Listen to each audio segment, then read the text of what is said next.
بسم اللہ الرحمن الرحیم۔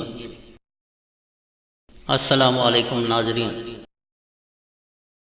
جب حضرت موسیٰ علیہ السلام کی یہ دیانتداری دیکھ کر حضرت شعیب علیہ السلام کی صاحبزادی بولی، بابا جان آپ انہیں اپنے یہاں ملازم کیوں نہیں رکھ لیتے، کیونکہ سب میں بہتر وہ ہے جو اپنے ارادے کا پختہ اور ایماندار ہو، اور ان میں یہ دونوں باتیں موجود ہیں۔ اپنی بیٹی کی اس تجویز پر حضرت شعیب علیہ السلام خاموش ہوئے اور بڑی دیر تک کچھ سوچتے رہے، اور جب وہ چلی گئی تو آپ نے حضرت موسیٰ علیہ السلام کو مخاطب کرتے ہوئے فرمایا، میرے خیال میں ملازمت تمہاری شان و شایان نہیں ہے۔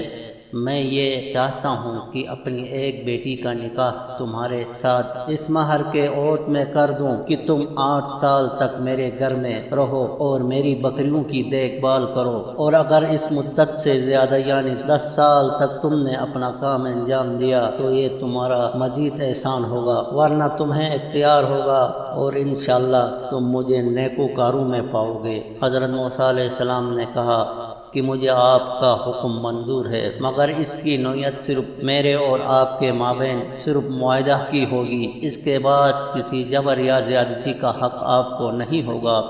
غرض کہ اس معاہدے کی بنیاد پر آپ کا نکاح جناب حضرت شعیب علیہ السلام کی چھوٹی صاحبزادی صفورہ سے ہو گیا، اور وہیں رہنے سہنے بھی لگے۔ کہا جاتا ہے کہ یہ وہ عصا تھا جسے حضرت آدم علیہ السلام نے اپنے ساتھ جنت سے لائے تھے، اور حضرت ابراہیم علیہ السلام کے بعد سلسلہ در سلسلہ یہ حضرت شعیب علیہ السلام تک پہنچا تھا۔ اس کی خصوصیت یہ تھی کہ اس کے ایک طرف 2 شاخہ تھا، وہ ہمیشہ سرسبز و شاداب رہتا تھا اور اندھیرے میں روشنی کا کام دیتا تھا۔ یہ عصا جب دشمن پر حملہ آور ہوتا تھا تو ایک مہلک اور خوفناک اسلحہ بن جاتا تھا۔ اس کی ضرب سے پہاڑ ٹکڑے ٹکڑے ہو جاتا تھا اور دریاؤں کا پانی خشک ہو جاتا تھا۔ یہ ناکہ بن کر سواری کے کام بھی آتا تھا، اور جس جگہ کاٹ دیا جاتا تھا ہرے بھرے میویدار درخت کی شکل اختیار کر لیتا تھا۔ ایک دن حضرت موسیٰ علیہ السلام نے حضرت شعیب علیہ السلام سے کہا کہ جب آپ نے بکریاں چرانے کا کام میرے سپرد کیا ہے تو کوئی لاٹھی بھی مجھے دے دے جو درندوں اور جنگلی جانوروں کو دفع کرنے میں کام آئے۔ حضرت شعیب علیہ السلام نے اپنی بیٹی سے فرمایا، فلاں عصا اٹھا لاؤ۔ وہ گئی اور ایک عصا لے کر واپس آئی۔ آپ نے فرمایا، یہ نہیں، دوسرا عصا لاؤ۔ وہ گئی، پھر وہی عصا لے کر واپس آئی۔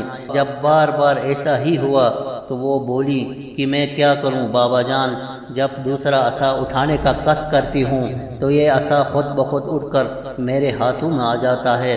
آپ نے فرمایا، تو پھر کسی کو دے دو، معلوم ہوتا ہے کہ مرضی الہی یہی ہے، اور حضرت موسیٰ علیہ السلام ہی اسی عصا کے مستحق ہیں۔ والسلام علیکم ورحمۃ اللہ وبرکاتہ۔